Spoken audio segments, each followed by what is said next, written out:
빗줄기가 내 얼굴을 때렸고 보안 요원들은 마치 나를 범죄자 다루듯 양 팔꿈치를 움켜쥐고 주차장을 가로질러 끌고 갔다. 휴게실의 통유리 벽 너머로 그들이 샴페인 잔을 들어올리며 그녀를 둘러싸고 웃고 있는 모습이 보였다. 완벽한 미소와 아이비리그 박사 학위를 가진 김지아 팀장, 천장 타일에 둥둥 떠있는 화려한 풍선들, 그리고 내 겨드랑이에는 비에 젖어 눅눅해진 종이 상자 하나에 담긴 내 개인 물품들이 처량하게 놓여 있었다. 나는 3년 동안 내 상사였던 최민석 이사와 눈이 마주쳤다. 그는 연극 배우처럼 건배를 제의하며 잔을 높이 쳐들었다. 빗물이 흘러내리는 유리창 너머로도 그의 입 모양을 읽을 수 있었다. 그녀가 네가 저지른 난장판을 수습할 거야. 3년. 95일간의 야근, 거른 끼니들, 그리고 내 지원팀 인력을 하나씩 줄여가는 동안 불가능한 교통 흐름 방정식을 풀어내려 했던 시간들, 도시의 이동성을 영원히 바꿔놓을 혁신적인 무언가를 만들기 위해 바친 3년이었다. 우리는 대안적인 방법론을 추구하기로 했네. 최 이사는 30분 전 내 유리 책상 위로 빈 상자를 밀어주며 통보했었다. 말하자면 좀 더 전통적인 접근법을 가진 사람과 함께 말이야. 나는 애원하지 않았고 소리 지르지도 않았으며 그저 기계적으로 고개를 끄덕였지만 내 안에 무언가가 알루미늄 호일처럼 구겨지는 것을 느꼈다.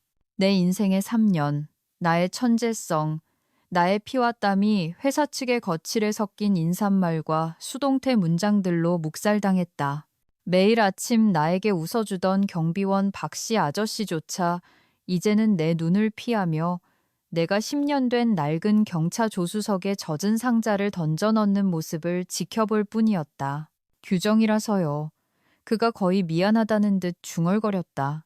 나는 차에 앉아 빗물로 흐릿해진 창문 너머로 축하 파티가 계속되는 것을 지켜보았다. 그들은 몇 달 전부터 김지아를 키워오고 있었다. 화려한 스펙을 가진 떠오르는 별인 그녀는 회의 때마다 내 방식에 의문을 제기했었다. 전통적인 프레임워크가 더 지속 가능하지 않을까요? 그녀는 실제 교통망의 혼돈과 스트레스를 겪어본 적도 없으면서 그렇게 물었었다. 나는 시동을 걸었고 내 차는 쿨럭거리며 살아났다. 전통적인 접근법, 표준 프레임워크, 이것들은 우리는 너의 천재성을 이해하지 못하니 더 익숙한 것으로 너를 대체하겠다는 말에 포장된 표현이었다. 와이퍼가 쏟아지는 폭우와 힘겨운 싸움을 벌이는 동안 고속도로가 내 앞에 펼쳐졌다. 나는 그 교통 시스템에 모든 것을 쏟아부었었다. 나의 창의성, 나의 직관, 나의 본질 그 자체를. 그리고 이제 다른 누군가가 그것을 자신의 공로로 가로챌 것이다. 잠시만요. 이야기를 계속하기 전에 확인할 게 있습니다. 만약 이 기업의 배신 이야기가 흥미롭다면 지금 바로 좋아요 버튼을 눌러 응원해 주세요. 직장에서 저평가받은 느낌을 받은 적이 있다면 댓글을 남겨주시고 이 거친 이야기의 결말을 놓치지 않으려면 반드시 구독을 눌러주세요. 믿으세요. 아직 진짜 이야기는 시작도 안 했습니다. 제 이름은 이서윤이고 40분 전까지만 해도 저는 역사상 가장 야심찬 도시 교통 최적화 시스템의 수석 엔지니어였습니다. 여러분의 아침 출근길에서 눈치챌 수 있는 그런 종류가 아닙니다. 이것은 응급 차량이 항상 뚫린 길을 찾을 수 있게 하고 출퇴근 시간이 멈추지 않고 흐르게 하며 인력만 인구의 서울 같은 도시가 혼잡한 덩어리가 아니라 살아있는 유기체처럼 움직이게 만드는 보이지 않는 아키텍처였습니다. 저는 천재 엔지니어처럼 보이지 않았습니다. 32세, 좀처럼 스타일링하지 않는 헝클어진 갈색 머리, 정장보다는 편안함을 추구하는 옷차림. 저는 과소평가되기 쉬운 사람이었습니다. 하지만 동료들은 제 마음이 남들과 다르게 작동한다는 것을 금방 깨달았습니다. 남들이 혼란을 보는 곳에서 저는 패턴을 보았고, 남들이 음악을 듣는 것처럼 저는 교통 흐름의 리듬을 감지했습니다. 집에 도착했을 때 아파트는 어두웠습니다. 반려동물도 화분도 기다리는 연인도 없었고 젖은 신발이 마루바닥에 닿는 공허한 소리만 울렸습니다. 저는 그 직업에, 그 시스템에 아무도 해결할 수 없는 문제를 해결하는데 모든 것을 바쳤습니다. 제 사회생활은 방치된 화분처럼 시들었고 데이팅 앱에는 디지털 먼지만 쌓여 있었습니다. 가족들은 명절 모임에 제가 올 거라는 기대를 접은 지 오래였습니다. 이렇게 끝날 일은 아니었습니다. 6개월 전만 해도 상황은 달랐습니다. 저의 아름답고 복잡하며 혁신적인 프로젝트는 초기 검토에서 극찬을 받았습니다. 응급 출동 시간이 30% 단축된다는 초기 시뮬레이션을 보고 시 공무원들은 감탄했습니다. 이건 생명을 구할 수 있겠군요. 강혜경 시장은 진심 어린 경이로움으로 눈을 크게 뜨며 말했습니다. 어떻게 한 거죠? 저는 완전히 설명할 수 없었습니다. 그 시스템이 작동하는 이유는 제가 3년 동안 보이지 않는 패턴을 학습하고 날씨 변화, 군중 심리, 과거 데이터의 이상 징후를 조정했기 때문입니다. 저는 제 직관을 시스템에 코딩했습니다. 매뉴얼로는 담을 수 없는 수천 가지의 미세 조정을 매일 수행했습니다. 그때 최 이사가 김지아 팀장을 고용했습니다. 그저 자네 업무 부담을 덜어주려는 거야. 그는 눈은 웃지 않는 얇은 미소로 저를 안심시켰습니다. 이사회는 다양한 관점을 원해 깔끔한 블레이저와 흠잡을 데 없는 PPT를 가진 김지아. 이론은 가득하지만 아무것도 만들어 본 적 없는 김지아. 점차 제가 초대받지 못한 회의에 나타나기 시작한 김지아. 어떻게든 내 초기 설계도에 접근 권한을 가진 그녀. 제가 야근할 때면 동정어린 미소를 지으며 자기 관리 좀 하세요라고 말하면서 조용히 내 방식과 통찰력, 돌파구를 기록하던 그녀. 해고된 첫날 밤, 내 전화기는 조용했습니다. 이튿날도 마찬가지였습니다. 그들은 의심할 여지 없이 그들의 훌륭한 인사결정을 자축하고 있었을 겁니다. 그들 운영의 심장, 내 창조물은 이제 김지아의 잘 손질된 소나귀에 있었습니다. 저는 둘째 날 밤 발코니에 앉아 개어가는 비 사이로 깜빡이는 서울의 야경을 바라보았습니다. 내 인생의 3년이 회사의 상투적인 말들과 내 후임자를 위한 싸구려 샴페인 건배로 지워졌습니다. 내가 만든 대체 불가능한 무언가가 나를 대체 불가능한 존재로 만들어줄 것이라 믿었던 저는 바보였습니다. 잠이 오지 않았습니다. 저는 유령처럼 아파트를 서성거리며 읽을 시간조차 없었던 책들을 만지작거리고 인스턴트 식품과 단백질 바가 가득 찬 찬장을 열어보았습니다. 일이 없는 이서윤은 누구인가? 그녀를 집어삼켰던 프로젝트가 사라진 후 이서윤에게 남은 것은 무엇인가? 셋째 날 동이틀 무렵 쓴 커피를 내리고 있을 때 시작되었습니다. 전화기 화면이 켜지며 진동이 울렸습니다. 화면에 김지아 팀장의 이름이 떴습니다. 저는 벨소리가 멈출 때까지 지켜보았습니다. 3분 뒤 또다시 전화가 왔고 그 다음도 마찬가지였습니다. 정오가 되자 부재중 전화는 7통에 달했고 간격은 점점 짧아졌습니다. 저녁이 되자 12통이 되었습니다. 음성 메시지도 문자도 없이 그저 필사적이고 집요한 전화뿐이었습니다. 자정 무렵 낡은 연구 노트들과 제 사고 과정의 물리적 증거들에 둘러싸여 침실 바닥에 앉아 있을 때 19번째 전화가 걸려왔습니다. 저는 마룻바닥에서 진동하는 전화기를 바라보며 내일 있을 시스템 실행 마감일을 앞두고 패닉에 빠진 김지아를 상상했습니다. 시스템은 작동하겠지만 현실 세계의 복잡성이 그녀의 전통적인 접근법을 압도하면서 서서히 망가질 것입니다. 며칠 만에 처음으로 제 얼굴에 미소가 번졌습니다. 왜냐하면 그들이 절대 이해하지 못했던 것, 이해할 수 없었던 것은 제 교통 시스템이 단순한 코드와 알고리즘이 아니었다는 사실입니다. 그것은 저였습니다. 세상을 보는 저의 방식, 디지털 형태로 번역된 저의 사고 패턴이었습니다. 시스템이 작동했던 건 제가 일했기 때문입니다. 제가 모든 라인, 모든 기능, 모든 의사결정 트리에 저만의 독특한 지각 능력을 쏟아부었기 때문입니다. 제 노트에는 방정식과 도표가 있었지만 저만이 볼 수 있는 보이지 않는 연결고리는 적혀 있지 않았습니다. 그날 밤 저는 전화기를 무음으로 해둔 채 드디어 깊은 잠에 들었습니다. 아침이 되자 부재중 전화는 27통이 와 있었습니다. 저는 커피를 내리고 텅 빈 거실을 금빛으로 물들이는 일출을 보았습니다. 몇 년 만에 처음으로 가야 할 곳이 없었습니다. 가슴을 짓누르는 마감일도 없었습니다. 에너지 음료와 절박함으로 버티던 한밤중의 코딩 세션도 없었습니다. 그저 낯선 풍경처럼 펼쳐진 공허함 뿐이었습니다. 전화기가 다시 울렸습니다. 이번엔 김지아가 아니라 6개월 전 팀 구조조정에서 살아남은 유일한 후배 엔지니어 한수진이었습니다. 저는 망설이다 전화를 받았습니다. 서윤 선배님, 그녀의 목소리는 낮고 다급했습니다. 무너지고 있어요. 어제 오후 북부구역 전체가 마비됐어요. 구급차가 지나가지 못해서 3건의 응급 상황에 헬기를 띄워야 했어요. 저는 아무 말도 하지 않았습니다. 그저 그녀의 가쁜 숨소리를 들을 뿐이었습니다. 김 팀장이 표준 매개 변수를 써서 재조정하려고 하는데 상황을 더 악화시키고 있어요. 최 이사님은 미치기 일보 직전이고요. 시장님이 어제 2번이나 전화했어요. 그거 참 곤란하겠네. 저는 무미건조하게 대답했습니다. 곤란하다고요? 이건 악몽이에요. 이사회가 긴급회의를 소집했어요. 시청에서는 계약 해지를 위협하고 있고요. 수지는 잠시 멈췄습니다. 그 사람들이 선배님을 필요로 해요. 아니, 그들은 날 해고했어. 제가 얼마나 침착한지 저 스스로 놀라며 정정했습니다. 내 후임자를 축하하면서 날 쫓아냈지. 그들은 날 필요로 하는 게 아니야. 그저 그 대가를 치르고 있는 중인 거지. 선배님, 제발요. 진짜 사람들이 고통받고 있어요.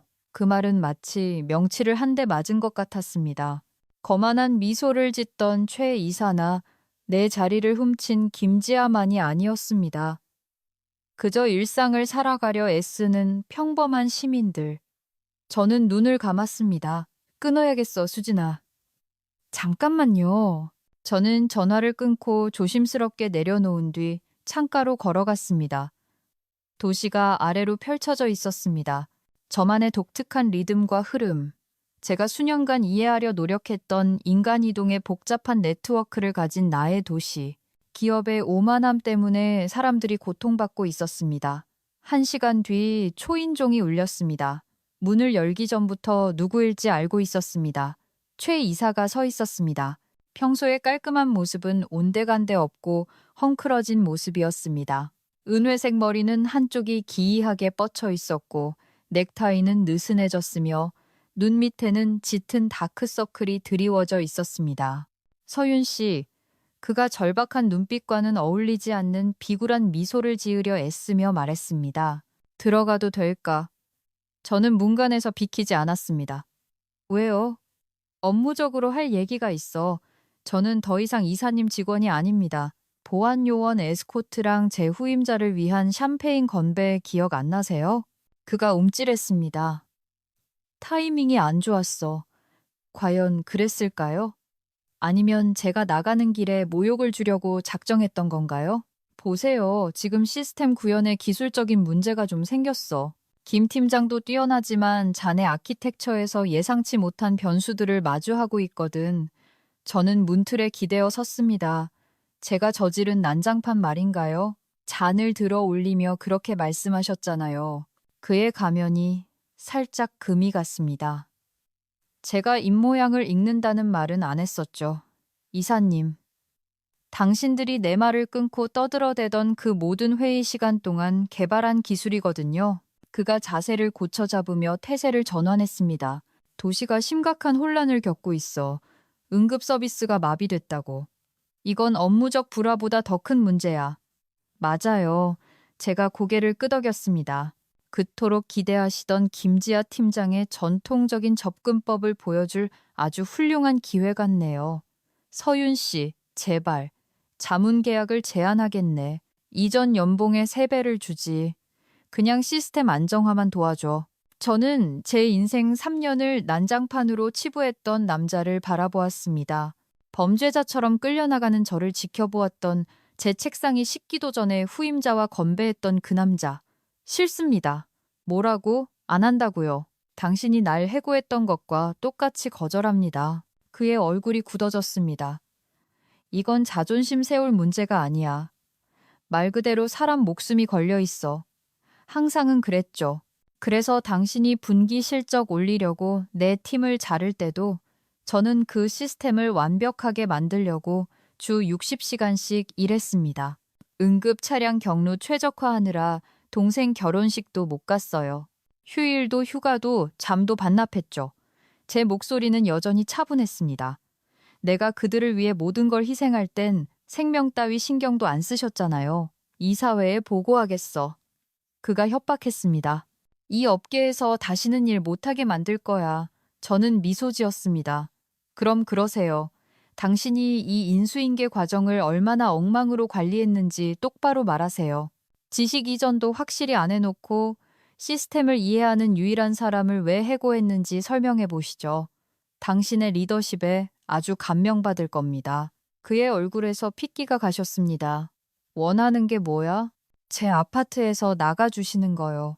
최 이사가 떠난 후 저는 휴대폰을 끄고 오랫동안 뜨거운 물로 샤워를 했습니다. 물줄기를 맞으며 수진이 했던 말을 되새겼습니다. 진짜 사람들이 고통받고 있어요. 그 진실이 무거운 짐처럼 맴돌았습니다. 최 이사와 김지아 팀장이 어떤 대가를 치르든 도시는 죄가 없었습니다. 저는 그날 오후 시내를 걸어다니며 제 시스템에 무슨 일이 일어났는지 직접 눈으로 확인했습니다. 신호등은 말도 안 되는 패턴으로 바뀌었고 차량들은 교차로마다 뒤엉켰습니다. 경적 소리가 좌절의 교향곡처럼 끊임없이 울려 퍼졌습니다. 한 모퉁이에서 저는 할머니 한 분이 절대 바뀌지 않는 보행자 신호를 7분이나 기다리는 것을 보았습니다. 시청 근처에는 방송국 중계차들이 모여 있었습니다. 기자가 카메라 앞에서 과장된 몸짓으로 리포팅하고 있었습니다. 관계자들이 교통대란이라 부르는 사태가 5일째 이어지고 있습니다.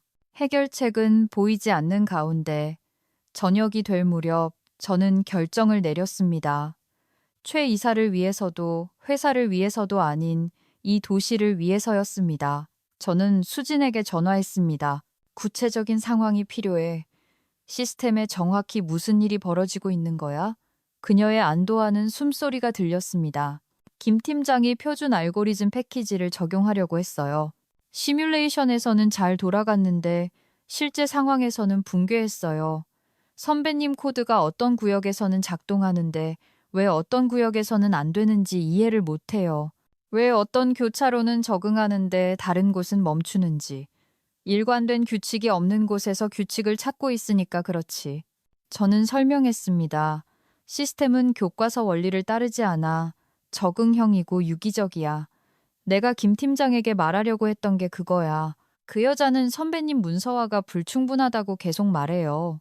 저는 쓴 웃음을 지었습니다.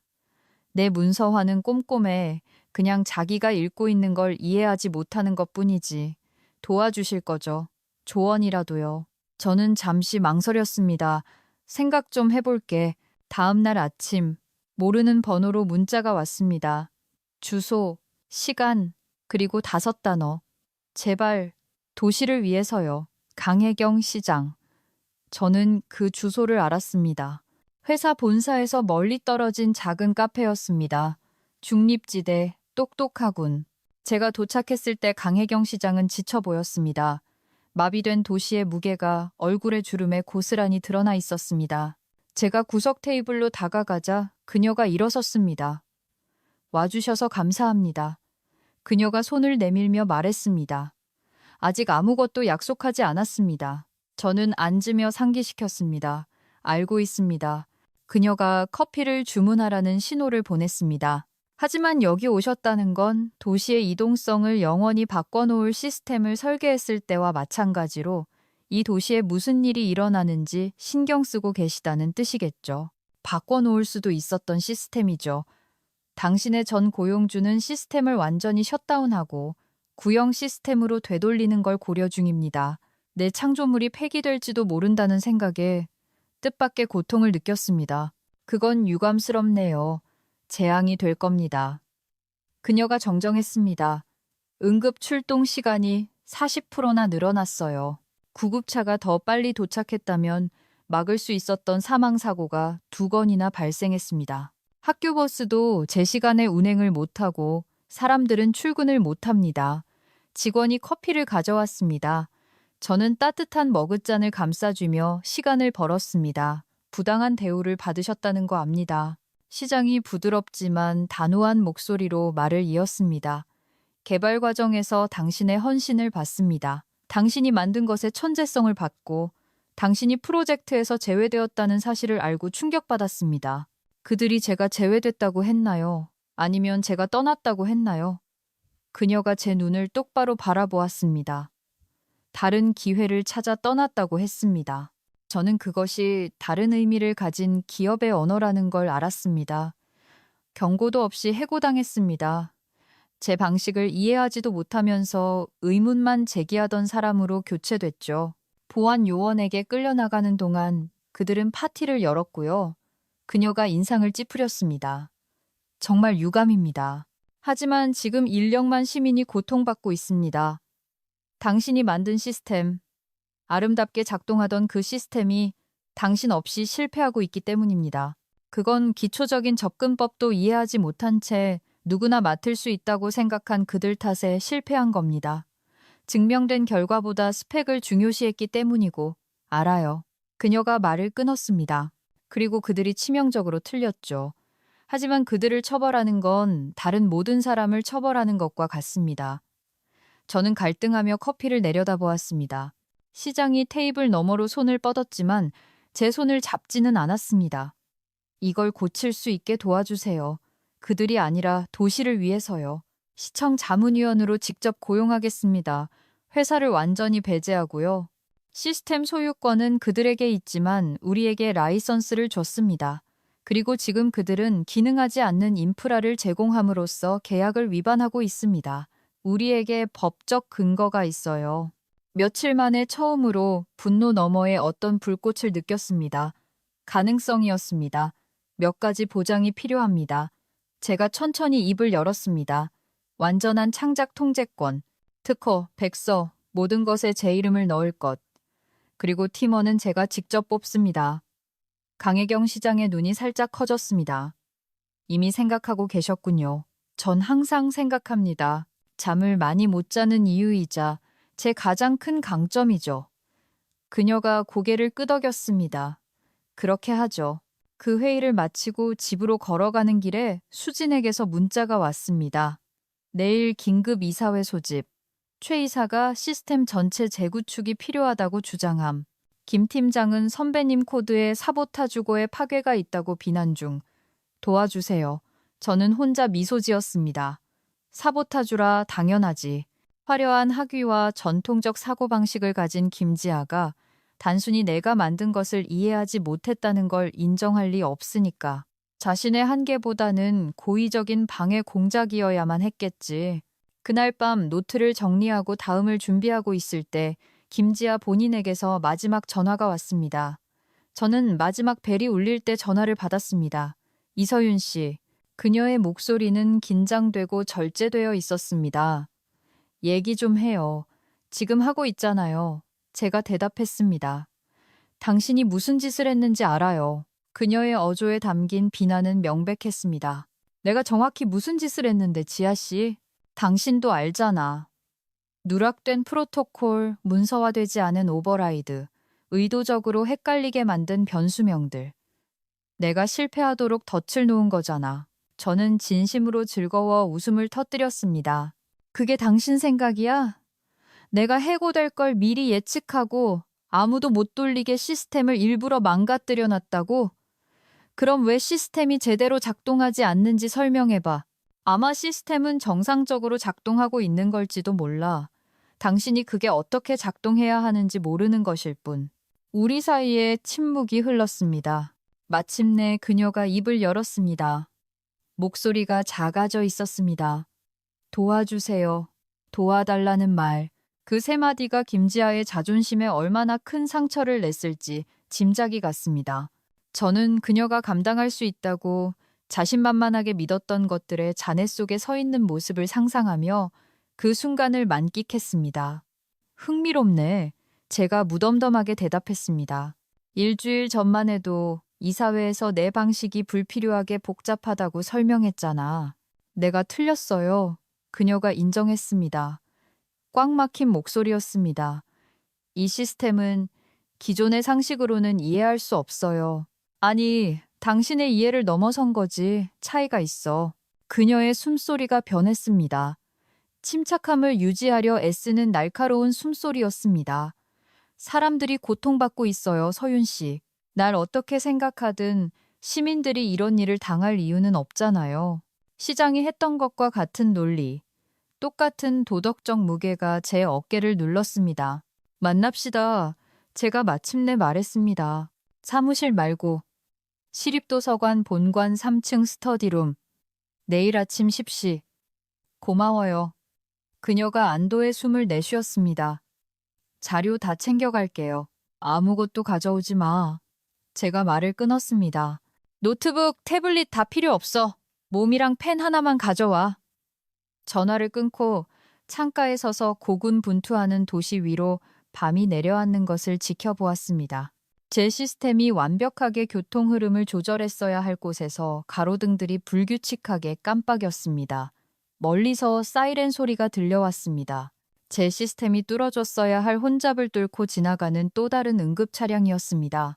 그날 밤은 스트레스 때문이 아니라 너무 빨리 떠오르는 아이디어들 때문에 잠을 이룰 수 없었습니다.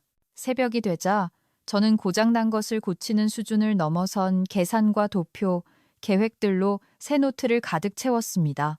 도서관은 제가 도착했을 때 거의 비어 있었습니다. 김지아는 이미 스터디룸에 와 있었는데 머리를 질끈 묶고 다크서클이 짙게 드리워진 채 뻣뻣하게 앉아 있었습니다. 잠시 동정심을 느낄 뻔했습니다. 아주 잠시요. 와줘서 고마워요. 제가 들어서자 그녀가 일어나며 말했습니다. 저는 노트를 테이블 위에 놓았습니다. 분명히 해두죠. 난 당신 커리어를 구하러 온 게 아니야. 알아요. 알아? 당신이 내 일자리를 뺏었어. 내가 보안요원에게 끌려나갈 때 당신은 축하 파티를 했고 모두에게 내 난장판을 고칠 수 있다고 떠들었지. 그녀는 염치 있게 시선을 돌렸습니다. 그건 그날 당신을 내보낼 줄은 몰랐어요. 하지만 그들이 날 내보낼 거란 건 알고 있었잖아. 그녀의 침묵은 긍정이나 마찬가지였습니다. 시스템에 무슨 일이 있는지 말해봐. 제가 노트를 펼치며 말했습니다. 다음 1시간 동안 김지아는 연쇄적인 실패들에 대해 설명했습니다. 그녀가 말하면 할수록 그녀가 내 유기적인 아키텍처의 교과서적인 해결책을 강요하려 했다는 것이 명백해졌습니다. 살아있는 생태계를 기계적인 규칙으로 통제하려는 꼴이었습니다. 합리적이지가 않아요. 그녀가 결론 내렸습니다. 좌절감이 역력했습니다. 똑같은 입력값에 대해 동일하게 반응해야 할 구역들이 완전히 다르게 반응해요. 마치 동일하지 않은 것처럼요. 각 구역마다 고유한 성격이 있으니까 교통망의 성격 같은 건 없어요. 명심해요. 제가 노트를 그녀 쪽으로 돌렸습니다.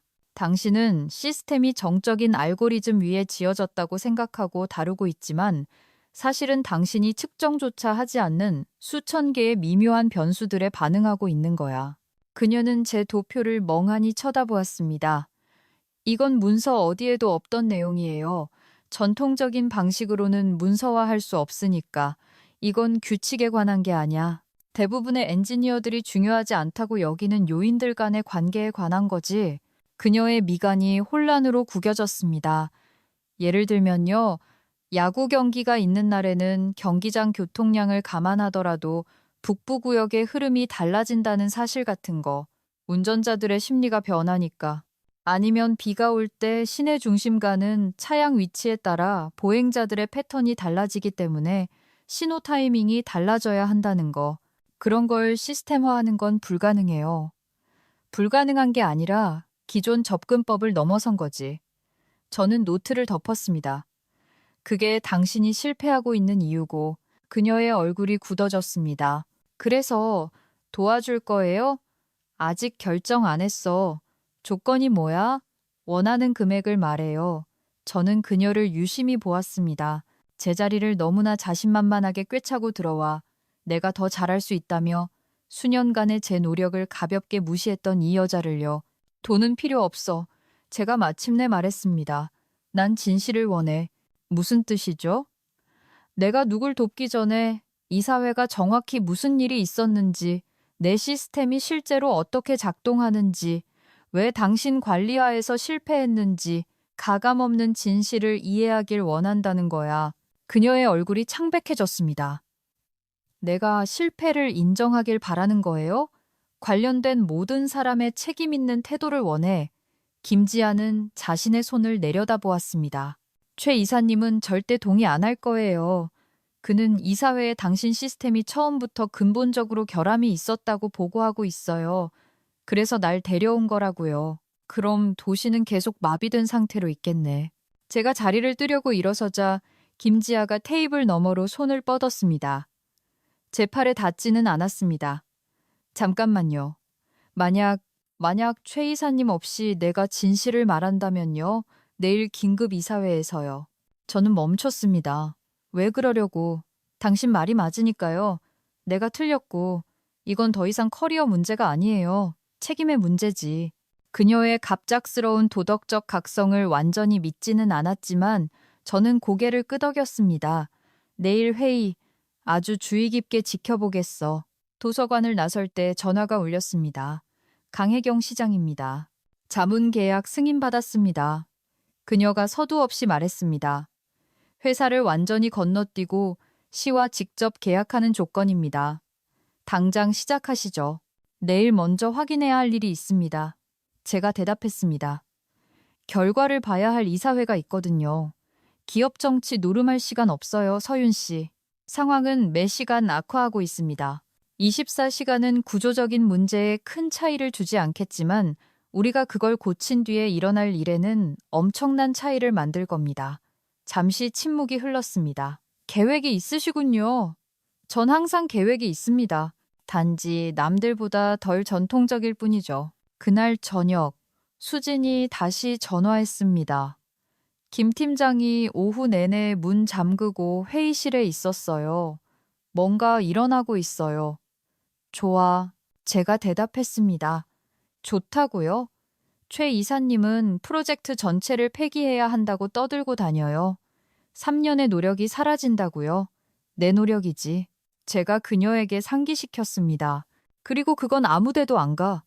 다음 날 아침, 저는 제가 가진 유일한 정장, 3년 전 할머니 장례식 때 입었던 쥐색 정장을 챙겨 입었습니다. 헝클어진 머리를 단정하게 묶고 화장을 최소한으로 한 뒤 어머니가 졸업 선물로 주신 진주 귀걸이를 했습니다. 오늘은 기업의 미적 기준을 맞추는 날이 아니었습니다. 힘을 보여주는 날이었습니다. 이사회는 오전 10시 예정이었습니다. 9시 30분, 저는 마치 여전히 그곳 직원인 것처럼 회사 본사로 걸어 들어갔습니다. 박씨 아저씨가 아닌 다른 보안 요원이 놀란 눈으로 쳐다봤지만 엘리베이터로 향하는 저를 막지는 않았습니다. 임원실층은 고요하고 긴장감이 감돌았습니다. 유리벽 너머로 이사들이 대회의실에 모이는 모습이 보였습니다. 최 이사는 테이블 상석에 서서 열변을 토하고 있었습니다. 김지아는 그의 오른편에 앉아 깍지 낀 손만 내려다보고 있었습니다. 저는 들어가지 않았습니다. 대신 김지아의 시야에 딱 들어오는 대기실 의자에 앉았습니다. 그녀가 마침내 고개를 들었을 때 우리 눈이 마주쳤습니다. 무언가가 우리 사이를 스쳐 지나갔습니다. 이해 혹은 도전 같은 것들이요. 이사회 의장이 회의 시작을 알렸습니다. 말소리는 들리지 않았지만 분위기는 읽을 수 있었습니다. 최 이사의 연습된 자신감, 이사들의 우려, 김지아의 굳어있는 자세. 10분이 지나자 최 이사는 시스템 오류 그래프를 띄웠습니다. 15분이 지나자 그는 시스템 붕괴의 원인을 나의 실험적이고 문서화되지 않은 방법론 탓으로 명시적으로 돌렸습니다. 20분이 지나자 김지아가 일어섰습니다. 저는 몸을 앞으로 숙여 그녀가 말하기 시작하는 입술을 지켜보았습니다. 이사들의 표정이 우려에서 놀라움으로 그리고 충격에 가까운 무언가로 변해갔습니다. 최 이사가 말을 끊으려 했지만 의장이 그를 제지했습니다. 김지아는 가끔 제가 앉은 쪽을 쳐다보며 계속 말했습니다. 그녀가 무슨 말을 하든 최 이사가 준비한 시나리오는 아니었습니다. 정확히 오전 10시 37분 회의실 문이 열렸습니다. 보안 요원이 저에게 다가왔습니다. 이서윤 씨, 이사회에서 들어오시랍니다. 저는 고개를 끄덕이고 일어나 재킷을 매만진 뒤 사자굴로 따라 들어갔습니다. 제가 들어서자 침묵이 흘렀습니다. 모든 머리가 저를 향해 돌아갔습니다. 호기심, 적대감, 읽을 수 없는 표정들. 와주셔서 감사합니다. 의장이 최대한 감정을 배제한 어조로 말했습니다. 김지아 팀장이 당신의 교통 시스템 설계에 대해 꽤 놀라운 정보를 공유했습니다. 저는 고개를 끄덕였지만 아무 말도 하지 않았습니다. 그녀는 현재의 실행 오류가 당신의 원설계 결함 때문이 아니라 당신의 뭐라고 불렀더라? 적응형 아키텍처의 기존 알고리즘을 잘못 적용했기 때문이라고 하더군요. 김지아가 최 이사의 노려보는 시선을 피하며 대답했습니다. 네, 맞습니다. 네. 의장이 계속했습니다. 그녀는 더 나아가 당신만이 시스템을 제대로 운영할 수 있는 유일한 사람이며 당신의 해고가 너무 성급했다고 제안했습니다. 저는 얼굴이 건강하지 못한 붉은색으로 달아오른 최 이사를 돌아보았습니다. 성급했다고요? 제가 되물었습니다. 도시와 계약한 수백억짜리 시스템을 이해하는 유일한 사람을 해고한 것 치고는 참 흥미로운 단어 선택이네요. 이봐 서윤 씨, 최 이사가 입을 열려 했지만 의장이 손을 들어 막았습니다. 이서윤 씨, 상황이 위급합니다. 시에서 계약 위반으로 법적 조치를 위협하고 있어요. 우리 평판이 씻을 수 없는 타격을 입고 있습니다. 비난이 아니라 해결책이 필요합니다. 전적으로 동의합니다. 제가 차분하게 대답했습니다. 그래서 제가 방금 시장실 직속 자문위원직을 수락했습니다. 즉시 효력이 발생하고요. 회의실이 혼란스러운 웅성거림으로 터져 나왔습니다. 의장이 정숙을 위해 작은 의사봉을 두드렸습니다. 뭘 했다고? 최 이사가 말을 더듬었습니다. 주 계약자가 기능하는 인프라를 제공하지 못할 경우 시는 독립적인 전문가를 고용할 계약상 권리를 행사할 수 있습니다. 제가 설명했습니다. 당신들이 제 시스템을 시에 라이선스 줬지만 더 이상 작동시킬 수 없으니 그들이 저를 고용해 고치게 한 겁니다. 그건 넌 그럴 수 없어. 최 이사가 더듬거렸습니다. 사실 그녀는 그럴 수 있습니다. 새로운 목소리가 끼어들었습니다. 강혜경 시장이 법률 고문을 대동하고 문가에 서 있었습니다. 오늘 아침 9시부로 시는 귀사의 중대한 계약 위반을 공식 통보했습니다. 우리는 이서윤 씨를 직접 고용할 권리를 행사합니다. 의장의 표정이 어두워졌습니다. 이건 매우 이례적인 일입니다. 지식 이전도 없이 독자적인 시스템의 개발자를 해고한 것도 마찬가지죠. 시장이 매끄럽게 받아쳤습니다. 하지만 상황이 이렇게 됐군요. 제 시스템은 72시간 내에 완전히 정상화될 겁니다. 제가 덧붙였습니다. 제 직접 관리하에 제 팀과 함께요. 내 팀? 최 이사가 거칠게 웃었습니다. 넌 팀이 없잖아. 생길 겁니다. 제가 맞받아쳤습니다. 한수진 씨부터 시작하죠. 오늘부로 당신 회사에서 스카우트합니다. 그리고 전통적인 접근법보다 적응형 사고의 가치를 이해하는 다른 엔지니어들도 함께요. 제가 계획했던 복수, 샴페인 건배를 뒤로 하고 끌려나가던 순간부터 상상했던 그 순간은 그 다음에 일어난 일이 아니었습니다. 최 이사가 무력하게 말을 더듬는 꼴을 보거나 이사회가 자신들의 재앙적인 실수를 깨닫는 것을 보는 게 아니었습니다. 심지어 시장의 완벽한 타이밍 등장도 아니었습니다. 진정한 복수는 48시간 뒤 복구된 제 시스템이 소리 없이 우아하게 도시 전역에서 다시 작동하기 시작했을 때 찾아왔습니다. 응급 출동 시간이 다시 기록적으로 단축되었을 때, 교통이 마치 물이 자연스러운 길을 찾아 흐르듯 흘러갔을 때, 시장이 기자회견을 열어 시자문위원 이서윤이 개척한 혁신적인 아키텍처 접근법이 전 세계 도시의 모델이 될 것이라고 발표했을 때, 가장 달콤했던 순간은 갑자기 제 천재성을 알아본 기업들이 보낸 채용 제의 메일들이 쏟아지던 때가 아니었습니다. 업계의 인정이나 막대한 자문료도 아니었습니다. 정확히 한 달 뒤, 제가 시장실로 가는 길에 예전 회사 본사를 지나가던 그 오후였습니다. 유리 로비 너머로 이삿짐 상자와 책상을 정리하는 사람들이 보였습니다. 그들의 주 수입원이었던 시계약은 제가 새로 설립한 도시혁신사업부로 영구 이관되었습니다. 입구 근처에 충격받은 표정으로 서 있는 최 이사가 보였습니다. 그의 제국이 무너지는 것을 지켜보면서요. 유리창 너머로 우리 눈이 마주쳤습니다.